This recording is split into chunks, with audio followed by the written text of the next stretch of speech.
Alors, laissez-moi enseigner quelque chose rapidement et retenez ce qu'on va dire ici. La Bible dit, vous recevrez une puissance, le Saint-Esprit survenant sur vous.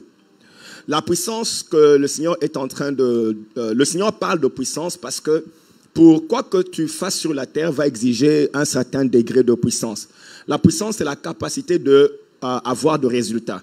Tout résultat que tu as dépend de la quantité de puissance que tu as ou que tu as manifesté. Par exemple, il y a plusieurs formes de puissance. Il y a la puissance économique, financière, il y a la puissance physique, les muscles. Tout ça, c'est ce que tu utilises pour avoir un certain résultat. La puissance de ton argent, par exemple, la puissance de tes muscles et la puissance mentale, tout ça, ce sont des puissances que tu utilises pour avoir un résultat. Ce que tu appelles puissance, c'est la capacité d'avoir un résultat. Peu de puissance, peu de résultats. Alors, Jésus-Christ dit aux disciples, je sais que vous avez accès à toutes ces variantes de puissance, mais je ne veux pas que vous puissiez utiliser cette puissance-là. Vous allez utiliser la puissance du Saint-Esprit. Il a dit, vous recevrez une puissance. Donc, le Saint-Esprit survenant sur vous. Alors, il y a une puissance que le Saint-Esprit communique, c'est la puissance que Dieu veut qu'on puisse utiliser. Il ne veut pas qu'on utilise nos forces, nos capacités intellectuelles, mentales et tout ça, finances. Il dit non, utilisez la puissance du Saint-Esprit pour avoir des résultats. Dieu dit cela parce que quand Dieu a donné une promesse et qu'il t'a parlé, dès que tu as entendu Dieu te parler, tu dois aller rechercher un certain degré de sa puissance pour l'accomplissement de ce qu'il a dit. N'utilise pas, ne cherche pas ton argent, mais cherche sa puissance pour l'accomplissement de ce que Dieu a dit. Dieu ne peut pas faire sa volonté avec ton argent. Il va faire sa volonté avec sa puissance. C'est pour ça que la Bible dit dans Zacharie chapitre 4, verset 6, ce n'est ni par la puissance, ni par la force. Quand il dit ni par la puissance, il parle de la puissance humaine. Donc ce n'est ni par la puissance, ni par la force, mais c'est par mon esprit. C'est par mon esprit. Dieu nous explique la voie par laquelle il accomplit les choses, c'est par son esprit. Nous sommes ensemble jusque-là. Tu ne peux pas avoir ou devenir ce que Dieu a dit par les capacités intellectuelles, par ta beauté, ni par ton savoir-faire. Il faut l'intervention de la puissance du Saint-Esprit. C'est pour ça que Jésus-Christ dit aux disciples, il les envoie pour devenir des missionnaires, mais après il dit ne partez pas encore. Il dit restez, Luc 24, 49, il dit restez dans la ville jusqu'à ce que vous soyez revêtus de la puissance du Saint-Esprit. Pas du Saint-Esprit, mais de sa puissance. Il dit, restez pour être revêtus. Il dit, ne partez pas encore. Vous avez une mission, mais vous ne pouvez pas l'accomplir sans le Saint-Esprit. Est-ce qu'on peut dire Saint-Esprit? Et quand on parle du Saint-Esprit, on parle de sa puissance. Sa puissance. Marie pose la question à l'ange, Luc chapitre 1 verset 34 à 35.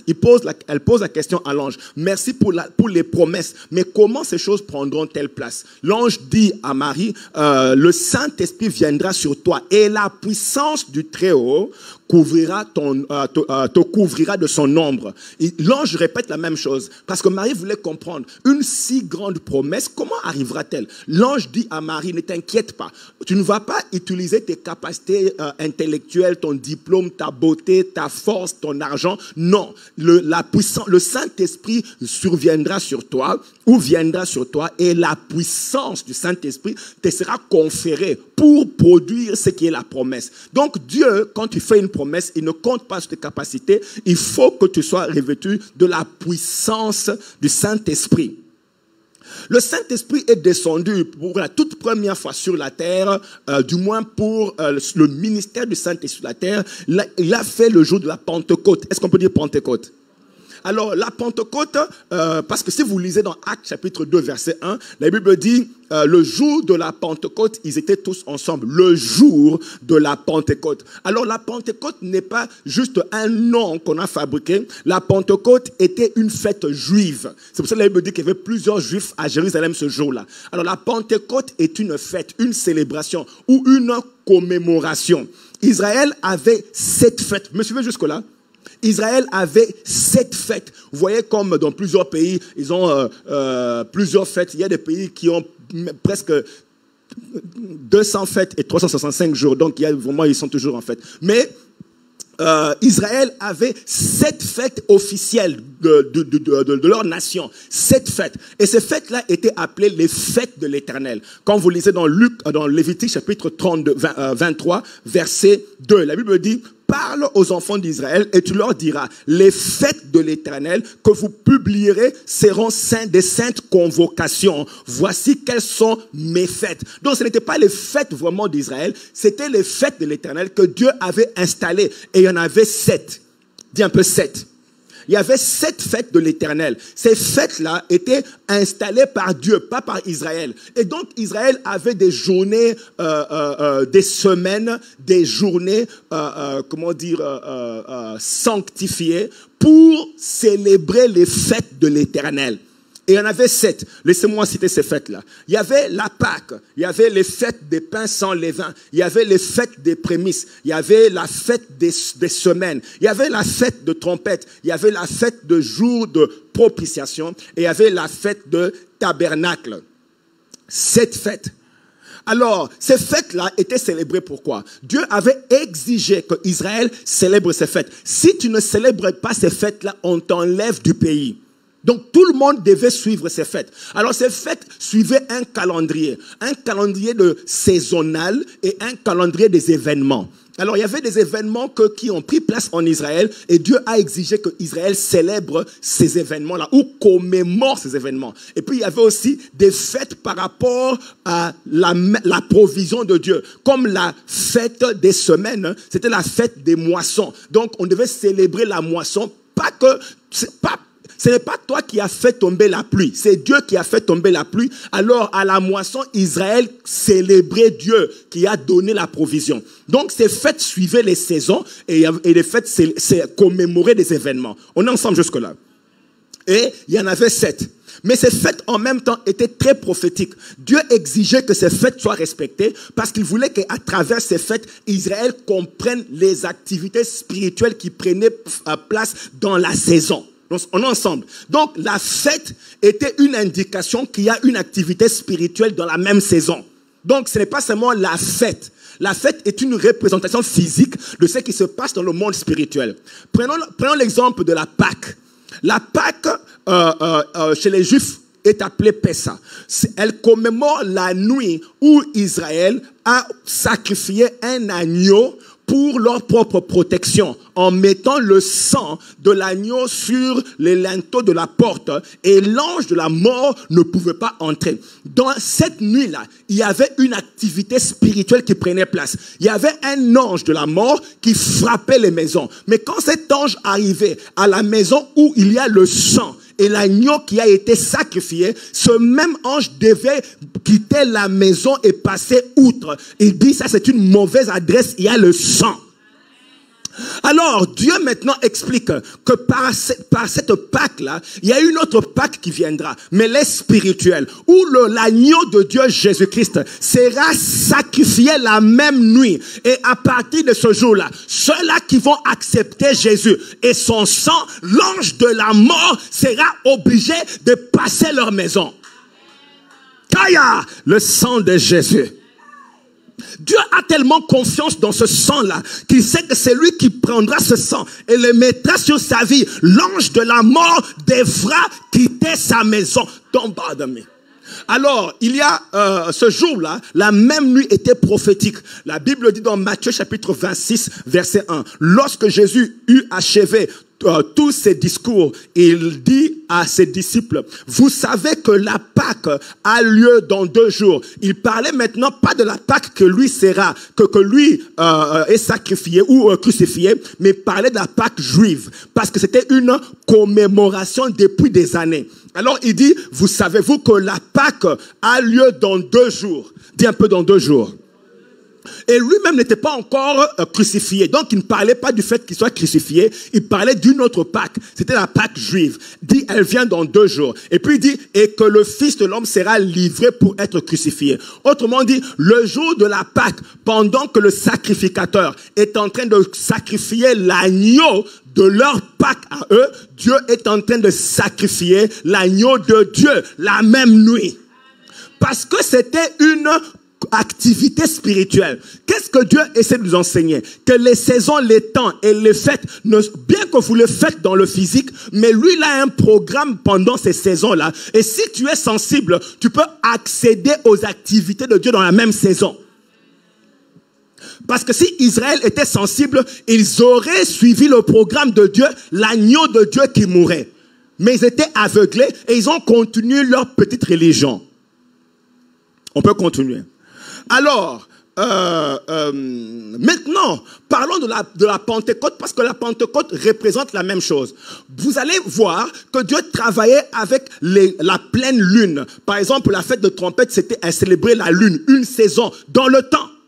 Parce que les temps et les saisons sont programmés par Dieu, pas par l'homme. Et Dieu les utilise pour déplier son programme et son plan dans ta vie. La même manière qu'il nous dit que juin, il y aura la pluie. Il nous a prévenu. Ce n'est pas la saison qui dans le calendrier humain. C'est à nous maintenant d'accéder à ce que Dieu fait. Vous voyez, tout ce qu'on voit, la puissance de Dieu qui agit avec force, c'est une indication que la pluie, le nuage qui a la forme d'une main a apparu.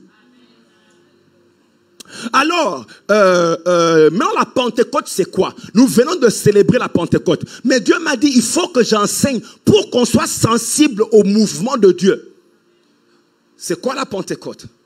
Alors, la Pentecôte n'est pas une fête, n'a pas commencé avec les chrétiens. La même chose que la Pâque n'a pas commencé avec les chrétiens. Ce qui s'est passé, c'est que après la Pâque, le samedi, on célèbre, on sacrifie. Il y avait la fête des pains sans levain. Le sabbat, on offre l'agneau. Le dimanche, qui était le jour après le sabbat, on devait maintenant commencer la fête qu'on appelait la fête des semaines. De 7 semaines. Ça veut dire 49 jours de célébration de la moisson. Ça venait juste après la Pâque. On est ensemble jusque-là. Juste après la Pâque, on commence une autre fête qu'on appelle la fête des semaines. Alors, on appelait la fête des semaines, pourquoi? Parce qu'on prenait 7 semaines.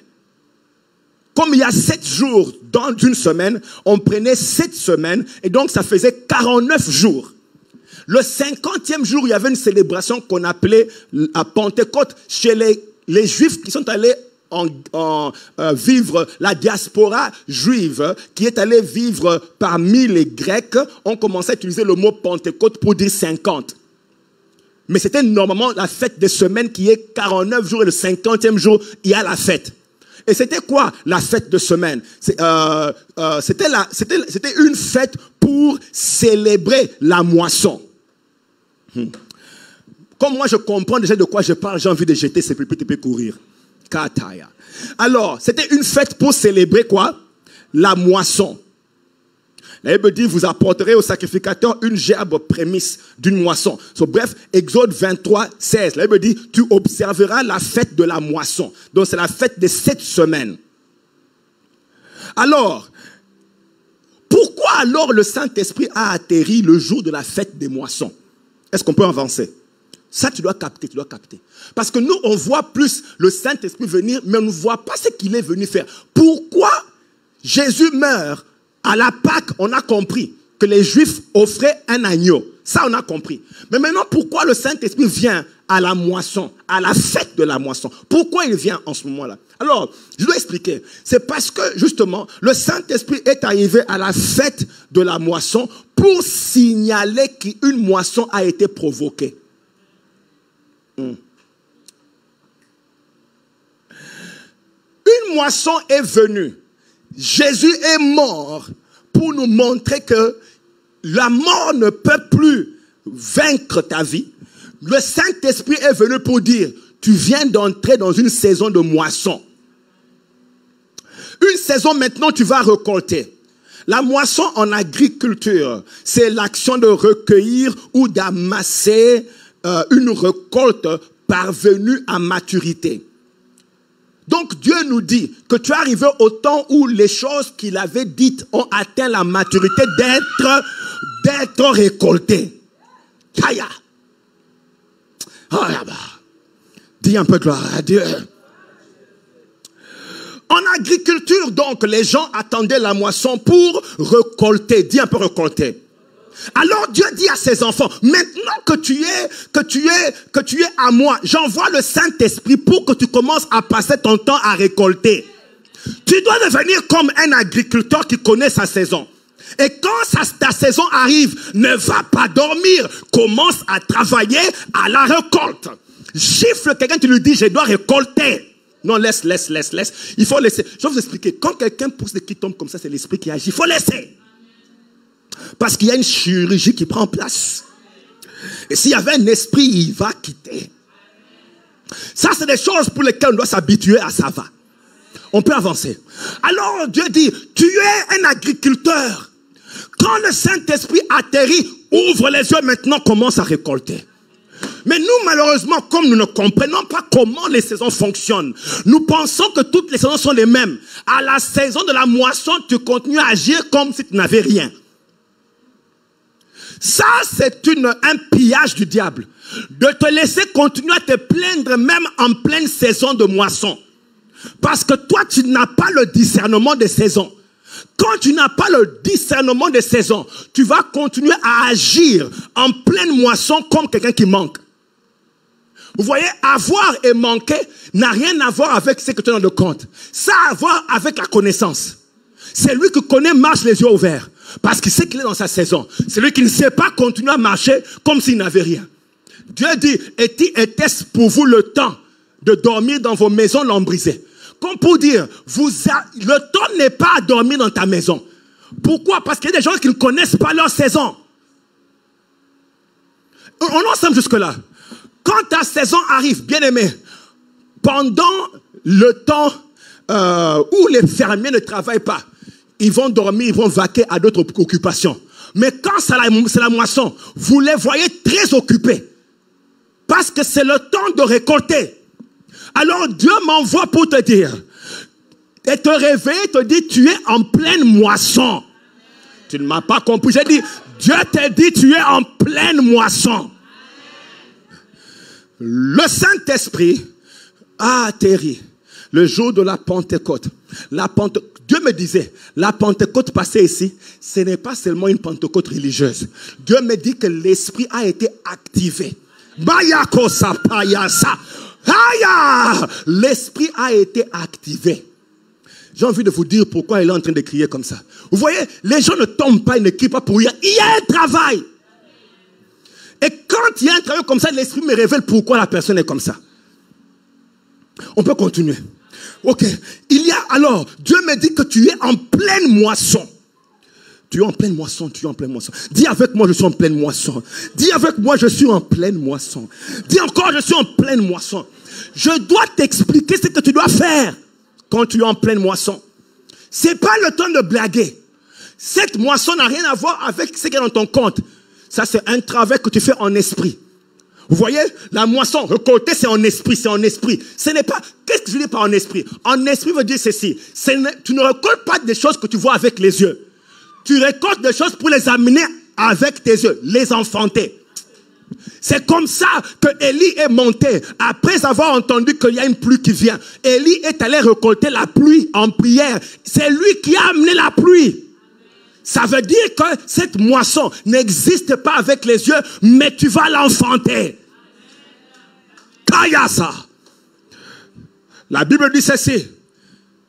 Ésaïe 44, verset 3. Je répandrai des eaux sur la terre altérée. Dieu parle d'envoyer la pluie. Et puis il dit, et des ruisseaux sur la terre desséchée. Et puis il continue, il dit, je répandrai mon esprit. Donc la pluie là, c'est son esprit. Il dit, je répandrai mon esprit sur ta race et ma bénédiction sur tes rejetons. Ils pousseront comme au milieu de l'herbe, comme les sols près des courants d'eau. Ils vont pousser, prendre de l'accroissement. Pourquoi? Parce que l'esprit va atterrir sur eux. L'esprit, c'est la pluie.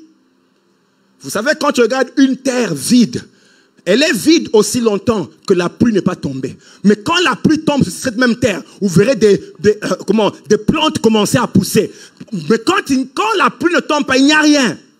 C'est la pluie, c'est le Saint-Esprit. Quand il atterrit, vous commencez à voir des activités. C'est pour ça que tu dois compter sur le Saint-Esprit pour ta moisson. C'est lui qui amène ta moisson. Dieu dit, j'enverrai ma pluie, le Saint-Esprit. C'est le Saint-Esprit qui fait pousser la plante. Quand il commence à pleuvoir, sache que maintenant il y a des activités qui prennent place. Oh, comme c'est que vous voyez ici, c'est Dieu qui est en train d'agir. Il est en train de faire bouger, il est en train de faire bouger, il est en train de faire sortir ce qui était caché. Soudainement, tu vas voir des talents que tu avais, qui n'étaient pas en fonctionnement, en train d'agir. Tu verras des choses en train de prendre place. C'est parce que le Saint-Esprit est en action. Sans le Saint-Esprit, il n'y a pas d'action. C'est la pluie. Dis la pluie, dis la pluie. Dis la pluie. C'est lui qui fait germer ton augmentation. Il fait germer ton déblocage. Il fait germer ta guérison. Il fait germer les promesses. C'est le Saint-Esprit. Alors dit, je répandrai des eaux sur le sol atterré et des ruisseaux sur la terre desséchée. Je répandrai mon esprit sur ta race et ta bénédiction. Ils pousseront. Ah, je vois ton déblocage pousser. Je vois ta guérison manifester. C'est la puissance du Saint-Esprit qui fait germer. Je voudrais vous parler de 3 choses importantes rapidement. Et on se retrouve mardi, on se retrouve mercredi. Et pour des prières violentes. Des déclarations violentes, dis un peu violentes. Bien-aimé, si tu ne sais rien faire en esprit, arrête de jouer sur terrain. Il n'y a que ceux qui ont contacté l'esprit, qui peuvent venir sur terrain et faire quelque chose. Laissez-moi vous dire la vérité, il ne faut pas blaguer. Écoutez, vous verrez les païens chercher des formes de religion, New Age et toutes ces choses-là. Ils cherchent ça parce qu'ils savent que tu dois contacter un esprit avant de venir travailler sur la terre. Les gens que tu rencontres au bureau partout, tu penses qu'ils n'ont rien touché. Et toi, tu veux aller travailler avec eux, être en compétition avec des gens qui ont fait les mantras toute la nuit. Comment on appelle? Les gens qui font comme ça. Oui, mais c'est quoi? Yoga. Il a fait yoga, il a fait mantra toute la nuit. Toi, tu n'as rien fait. Tu veux aussi avoir la même promotion. Va dormir. Oui, il parle bien anglais, il a une cravate, mais il a touché à quelque chose. Toi aussi, touche à quelque chose. Touche au Saint-Esprit. On va voir qui sera élevé. On va voir qui va monter. Touche au Saint-Esprit. Touche au Saint-Esprit. Contacte le Saint-Esprit. Contacte la gloire de Dieu. On verra qui va monter. Il y a 3 choses que je dois vous enseigner rapidement. Vous voyez, le Saint-Esprit, tu ne dois plus l'attendre le jour de la Pentecôte. Parce que il est venu, il ne va plus remonter. Il est venu le jour de la Pentecôte. Et quand tu reçois Jésus, le Saint-Esprit commence son œuvre en toi. Il commence par te régénérer. Et comme on a prié pour plusieurs qui ont reçu le baptême du Saint-Esprit, prié en langue, tout ça là. Mais donc le Saint-Esprit est en action. Même maintenant, pendant qu'on parle, il est en action. Le problème est celui-ci. C'est que nous ne l'accommodons pas. On ne donne pas le temps au Saint-Esprit d'agir. Il n'est pas accommodé. Est-ce que le Saint-Esprit est accommodé dans ta vie? Est-ce que tu respectes sa présence? Est-ce que tu le respectes? La Bible dit, Dieu dit à Israël, Jean 3,5, sanctifiez-vous, car demain l'Éternel fera des prodiges. Autrement dit, ces prodiges dépendent de ta sanctification. Alors, tu veux voir Dieu, mais tu ne marches pas dans la sanctification. C'est pour ça que tu as l'impression que le Saint-Esprit n'agit pas. Tu ne marches pas dans la sanctification. La sanctification, ce n'est pas venir à l'église. La sanctification dans tes pensées. La sanctification dans les choses que tu regardes. Job dit, j'ai fait un contrat avec mes yeux. Je ne vais jamais mettre mes yeux regarder une vierge. Comme pour dire, je me préserve. Est-ce que tu marches dans la sanctification? Quand tu ouvres la bouche, de quoi tu parles? De quoi tu parles? Tu manges ce que tu veux. Tu bois ce que tu veux. Et quand on t'explique, est-ce que Dieu a dit qu'on ne peut pas boire? Continue à boire. Le Saint-Esprit n'agira pas dans ta vie. Et continue dans ces explications-là. Oui, est-ce que Dieu a dit qu'on ne peut pas boire l'alcool? Continue. C'est la raison pour laquelle tu es un chrétien minable. On ne peut pas te mettre en face d'un sorcier. Il va te finir. Oui. Mais attendez. J'ai vu des chrétiens qu'on a ensorcelés. Chrétiens ensorcelés. Pourquoi? Parce que tu continues à donner des explications. Est-ce qu'il faut? Est-ce qu'il faut? Est-ce qu'il faut? Continue comme ça. Tu seras un chrétien minable. Il n'y aura pas de puissance. Le sorcier peut te voir, toi tu ne peux pas le voir. Ça, c'est triste. Des chrétiens sans force, sans puissance. Pourquoi? Ils marchent pas dans la sanctification. Je vous donne ces 7 points ici et puis on va parler dans la semaine. Vous voyez, on a parlé de ça. Des choses qui permettent au mouvement de l'esprit. La prière, la foi, la connaissance, la sanctification, les déclarations. La Bible dit, Dieu confirmait la parole. Autrement dit, c'est que tu dis. Cette semaine, nous allons parler. J'ai dit qu'on va parler. La Bible dit, Dieu confirmait leur parole. Parle et puis Dieu va confirmer. Cette semaine, venons parler. Qu'est-ce qu'on va faire cette semaine? Qu'est-ce qu'on fait cette semaine? Qu'est-ce qu'on fait cette semaine? Oh, bien-aimé, ne rate pas, nous allons parler. Nous allons parler. Il y a une dernière chose que je voudrais vous enseigner, peut-être qu'on ne connaît pas. C'est la miséricorde. Dis un peu miséricorde. Je dois vous expliquer ça. Retiens ça. Retiens. La miséricorde. Vous voyez, Dieu ne fait pas toujours les choses parce que tu as bien agi. Il fait des choses parce que c'est sa miséricorde. Suivez-moi très bien. La miséricorde de Dieu fait qu'au lieu de te punir pour ce que tu as fait, il a miséricorde, pitié. Et donc, par miséricorde, il te donne ce que tu ne mérites pas, qui est la punition. Suivez-moi très bien. La miséricorde est une puissance juridique. Ça veut dire que devant la cour, le juge ou le président peut dire « je le pardonne ». Malgré ce qu'il a fait. Et quand il utilise son pouvoir pour te pardonner, ne sors pas pour dire que tu as été pardonné parce que tu es juste. Non. En ce moment-là, tu es en train de fonctionner sur la puissance de la miséricorde. Nous sommes ensemble. Bon, maintenant, comprenez ceci. La Bible dit ceci. Heureux les miséricordieux, car ils obtiendront miséricorde. Alors, il y a des réclamations dans nos familles. Des choses que nos parents ont fait. Et ces réclamations sont légalement correctes. Est-ce que j'ai bien parlé? Ça veut dire que légalement, la personne qui réclame a le droit de réclamer ces choses dans nos vies. Pourquoi? Parce que nos parents sont allés faire. Alors, il n'y a que la miséricorde qui peut renverser ces réclamations. Nous sommes ensemble jusque-là.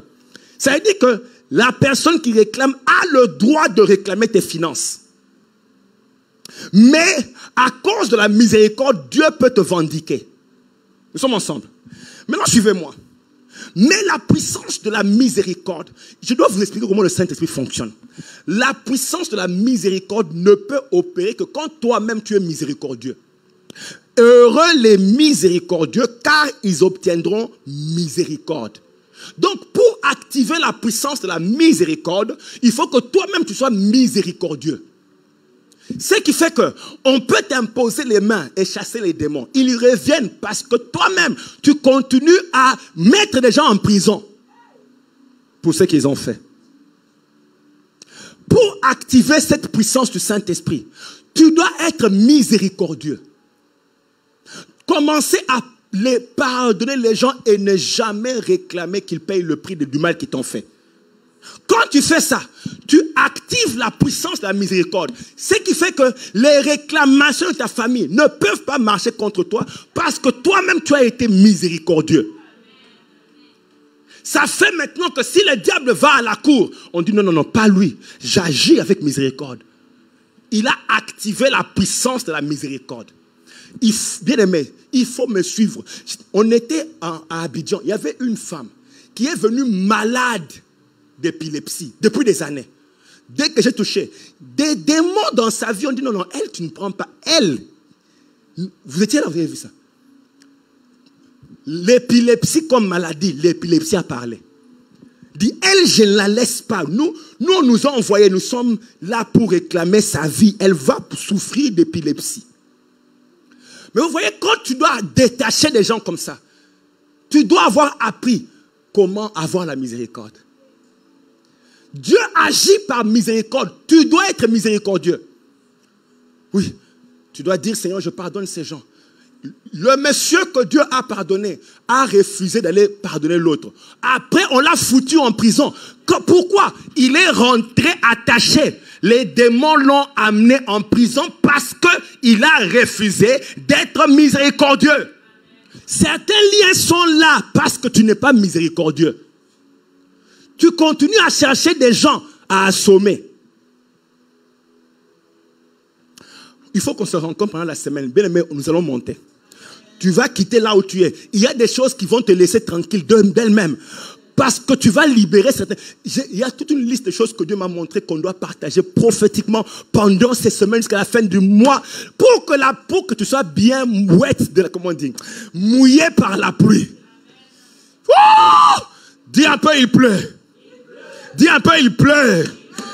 On va prendre quelques 30 secondes, tu vas dire, Seigneur, je remets, je pardonne tout le monde, je les laisse partir, j'ouvre les portes des prisons, tout ce qui m'ont fait du mal, je les laisse partir, je ne refuse de les garder, je refuse de les réclamer, je refuse de résister et de continuer à les poursuivre, je les laisse partir au nom de Jésus. On y va, élève ta voix, dis avec moi, Père, au nom de Jésus. Dis encore, Père, au nom de Jésus, j'ouvre les portes des prisons. Partout j'ai mis des gens qui m'ont offensé, qui m'ont fait du mal.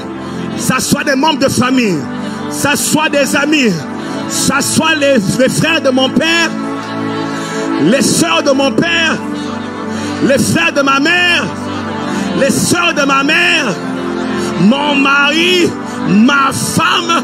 Je les fais, je les sors tous de ma prison. Je les libère.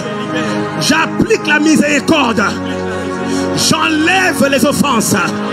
Je les laisse partir. Au nom de Jésus, élève ta voix, on y va.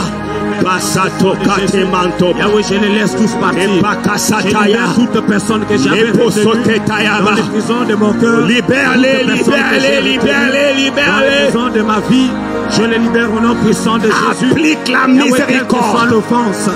J'applique la miséricorde. J'applique la miséricorde. La miséricorde. J'applique le cœur de Dieu.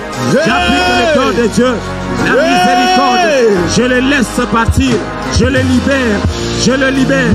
Je les rends libres. Je les rends libres de toute offense, de tout ce qu'ils ont commis, de tout ce qu'ils m'ont fait. Je les libère et j'oublie, je les pardonne au nom puissant de Jésus. Il n'y a aucune faute. Il n'y a aucune faute que toi tu n'as pas pu pardonner à mon compte. Il n'y a aucune faute que je ne pourrai pas pardonner. Yahweh, j'ouvre les portes. J'ouvre les portes. J'ouvre les portes de mon cœur. J'ouvre les portes des prisons. J'ouvre les portes des prisons. Je les laisse partir. Je les laisse partir. Un homme libre. Ils sont libres. Je les libère. Je les libère.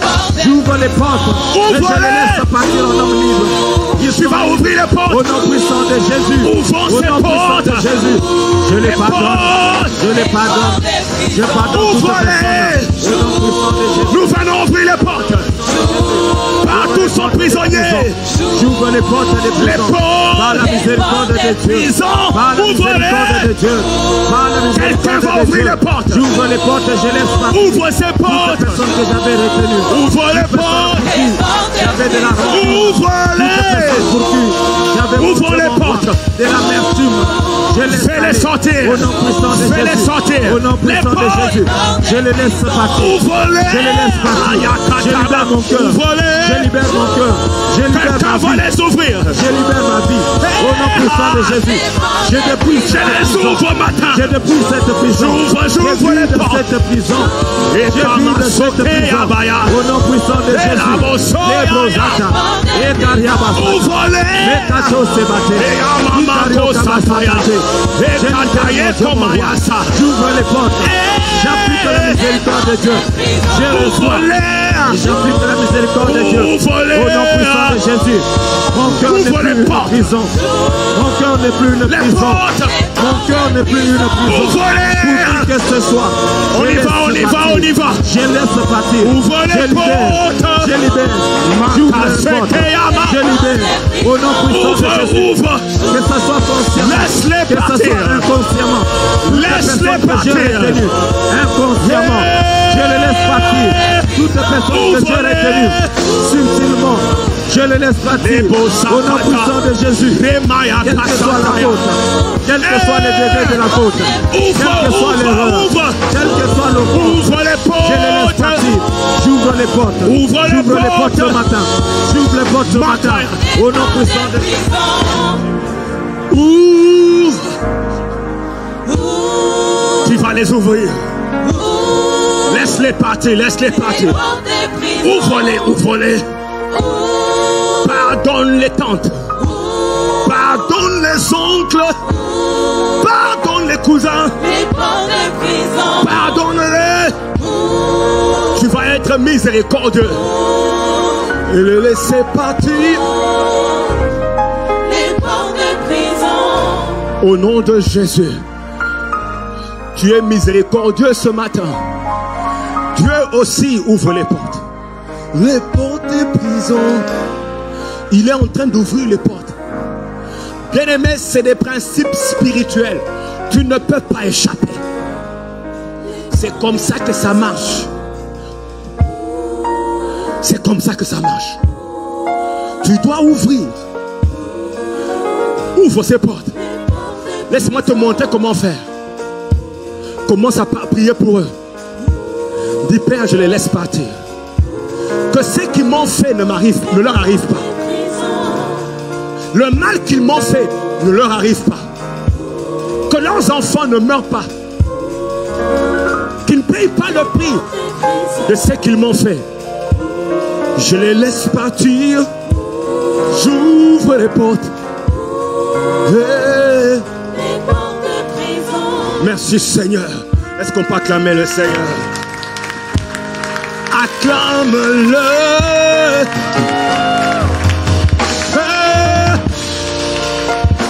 Katomaya, kolabarekoma.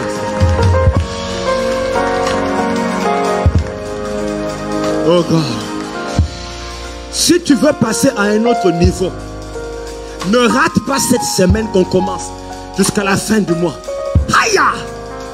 Je sens le feu de Dieu nous précéder. Aïe! Non.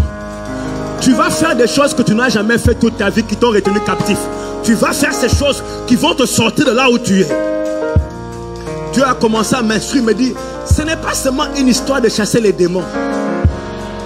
Il y a des principes légaux. Tu es retenu par des lois légales qui sont en train d'agir en ta défaveur contre toi. Comment veux-tu manquer de miséricorde et espérer monter?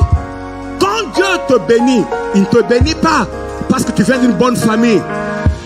Il ne te bénit pas parce que tu as un bon passé. Il ne te bénit pas parce que tu as toujours été correct. Il te bénit parce qu'il a ouvert. Il a ouvert. Il a ouvert les portes des prisons. C'est parce qu'il a ouvert. C'est sa miséricorde qui a fait qu'il te bénisse. C'est sa miséricorde qui fait qu'il est en train d'agir au milieu de nous. Alors nous aussi on va être miséricordieux. Ne sois pas sévère. N'insiste pas que les gens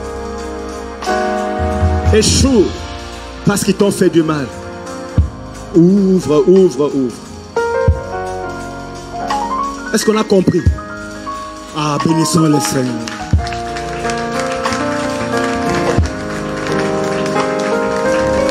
Oh, Sakata. Merci Seigneur. Prends le temps d'honorer Dieu avec ta sémence, ton offrande et ta dîme à l'instant même. Fais-le tout de suite. Bénis le Seigneur avec ta dîme et ton offrande. Bénis-le avec ta dîme et ton offrande. Ta dîme parle.